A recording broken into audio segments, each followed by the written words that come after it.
How to install Hotstar on Samsung Smart TV. Step number 1. Open the home screen. Press the home button on your Samsung TV remote to access the main menu. This will take you to the Smart Hub.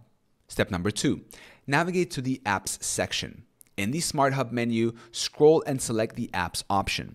This will open Samsung's App Store, where you can browse and download apps. Step number 3. Search for Hotstar.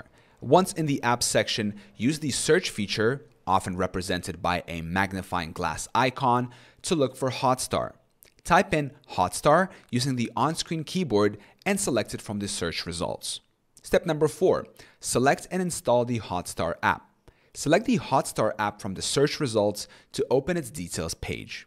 Click Install to begin downloading the app to your Samsung Smart TV. The download may take a moment depending on your internet connection speed. Step number 5. Open and log into Hotstar. Once the app is installed, you can find it in your app list on the home screen. Open the Hotstar app and you'll be prompted to log in. Enter your Hotstar account credentials to access content, or create an account if you don't already have one. Step number 6. Start streaming. After logging in, you can start browsing and streaming content available on Hotstar.